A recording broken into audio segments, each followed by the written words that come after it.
समस्त प्राणी मात्र को मेरा प्रणाम नमन। साथियों, मैं मन मंदिर की बात करना चाहता हूँ। क्या है मन मंदिर हमारा? तेरे पूजन को भगवान बना ले मन मंदिर आलीशान। तेरे पूजन को भगवान बना ले मन मंदिर आलीशान। किसने जानी तेरी माया, किसने भेद तिहारो पाया।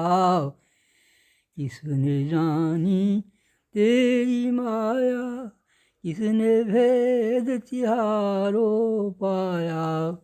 हारे ऋषि मुनि कर तेरा ध्यान, हारे ऋषि मुनि कर तेरा ध्यान। बना ले मन मंदिर आलीशान, बना ले मन मंदिर आलीशान। साथियों, ये मन मंदिर के विषय में एक भजन गाया गया है। तो मन मंदिर कैसे बनेगा? क्या लगेगा इसमें? कौन सी सामग्री चाहिए? क्योंकि हर एक के निर्माण के लिए कुछ न कुछ सामग्री तो चाहिए। बगैर सामग्री के तो कोई निर्माण हो नहीं सकता। मकान बनाएंगे, ईंट रेता पत्थर इत्यादि सभी चाहिए। ऐसे ही मन मंदिर के लिए भी चाहिए।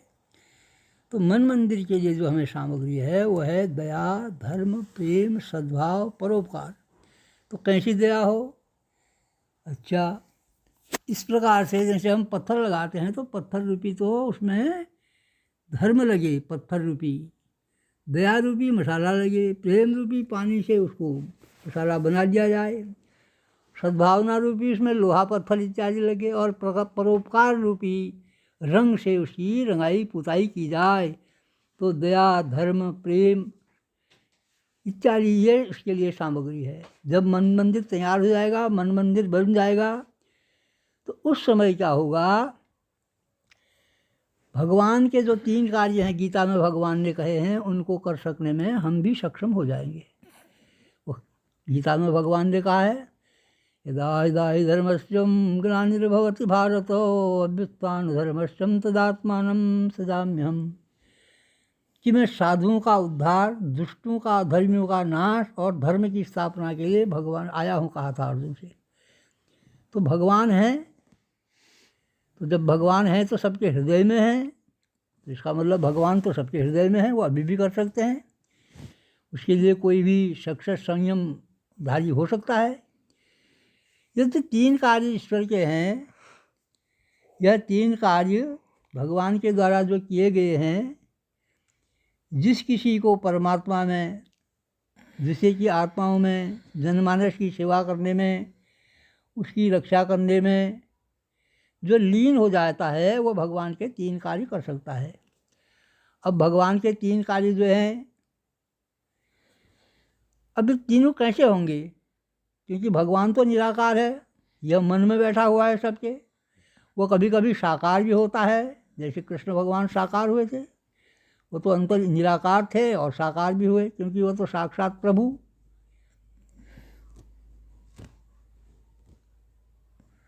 भगवान कृष्ण ने द्वापर युग में मानव देव पाया, उन्होंने, वो अवतारी पुरुष थे। तो तीनों कार्य भगवान ने वो जो किए, तो पहला कार्य उनका था धर्म की स्थापना। तो धर्म की स्थापना का मतलब है हमारे अंदर मान, सम्मान, निंदा आदि की परवाह किए बिना ही दीन दुखियों का दुख जो दूर करे, उसकी दुख दूर करने की चेष्टा करे, तो वही भक्ति है उसकी। तो वो भक्ति है तो वो राष्ट्र की भक्ति करे, जनमानस एवं राष्ट्र की सुरक्षा के लिए प्रयासरत है। इस प्रकार से जो व्यवहार किया जाएगा, तो वह भगवान का पहला कार्य कर चुका। कि भगवान का जो पहला कार्य था कि धर्म की स्थापना, वो धर्म की स्थापना हो गई। अब और क्या है? जो मानव मन में वास्तविक धर्म, प्रेम, दया है, अपने कार्यों द्वारा प्रत्येक जनमानस के मन मस्तिष्क में उसको वह अपने कार्यों की छाया छोड़ दे। इसका तात्पर्य है कि वह मनुष्य ही नहीं बल्कि महामानव है जो इस प्रकार से कर्म कर सकता है। दूसरा है दुष्टों का संहार। दुष्ट जो प्रवृत्ति है उसको जो समाप्त कर दे, इस प्रवृत्ति को, वो दुष्टों का संहार है। पहले अपने आंतरिक में दुष्टता देख करके आंतरिक समाप्त कर दे उस दुष्टता को। फिर जो समाज में फैली हुई, जैसे महाभारत काल में फैली हुई थी, वैसे ही आज भी समाज में फैली हुई है, हिंसा है, अराजकता है, बलात्कार है, लूट है।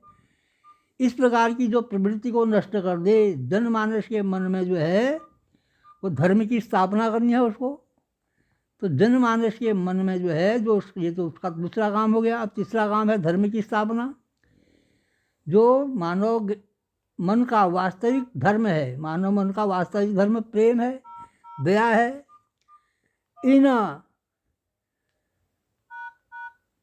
इस धर्म में,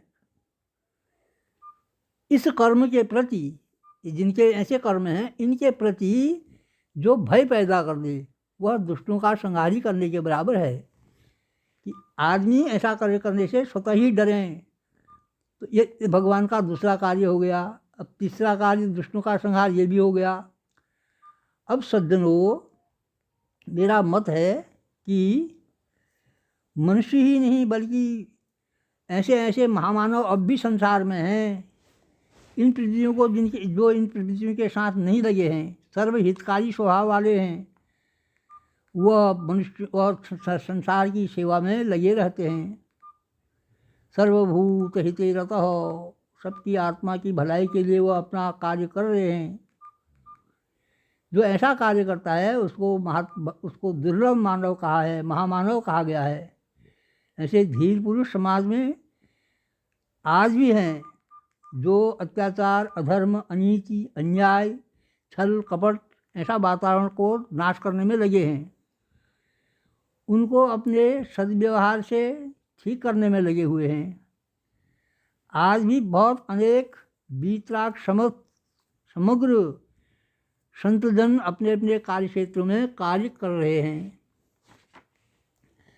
महात्मा गांधी, सुभाष चंद्र बोस आदि अनेकों ऐसे महापुरुष हुए जिन्होंने ध्यान एवं संयम से पहले अपने ऊपर नेतृत्व प्राप्त किया, फिर समाज और देश को स्वतंत्र कराया। यही भगवान का पावन कार्य उन्होंने भी किया है। जो मानव सत्पथ की रक्षा के लिए, असत्पथ का नाश करने के लिए परोपकार में ही प्राप्त शक्ति का सामर्थ्य तथा योग्यता के आधार से सदुपयोग करता है, अपने जिससे कोई स्वार्थ नहीं होते हैं, ऐसा निष्काम पुरुष भगवान का सेवक है, वह जन सेवक है।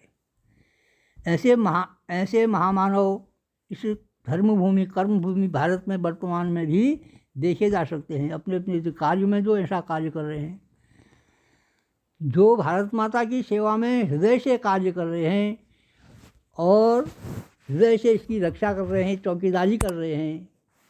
इस प्रकार से एक चौकीदार अपने मालिक की सब रक्षा करता है, किसी सामान को खोने नहीं देता है, कहीं से उसमें लूटपाट नहीं होने देता है। ऐसे चौकीदार अपने अपने कार्य क्षेत्रों में सब आज भी लगे हुए हैं। तो हमें क्या बोलता है, ज्ञान चक्षु से देखने की शक्ति हम में नहीं है, हम उनको देख नहीं सकते हैं। हम समझ रहे हैं कि कोई अपने स्वार्थ के लिए कर रहे हैं, बहुत लोग स्वार्थ के लिए काम नहीं कर रहे हैं। तो इसके लिए मैं सब लोगों से कहना चाहता हूँ कि अपने मन को, अपनी प्रवृत्ति को हम ठीक रखें। इस विषय में मेरा फिर अगला एक प्रार्थना है। मिलता है सच्चा सुख केवल केवल आपकी नीति में, हम पथिक खोए थे भैया जी आपकी खोज लगाने में। संयम संबल धैर्य की गैजी ले लो अपने हाथों में, समय बीते जन सेवा में हम पथिक प्रभु कृपा से आए हैं। हे महामानव लग जाओ तुम जनमानस के, जगा जनमानस को जगाने में। बार बार समय नहीं मिलता दुष्ट प्रवृत्ति को भगाने में।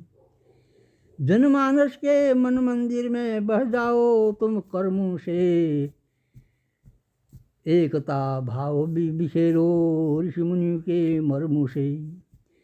जन्मों का सफल तुम जानो, समय बीत जन सेवा में।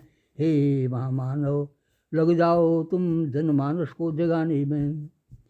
मर मिट जावे मिट ना पावे धर्म ध्वजा की छाया।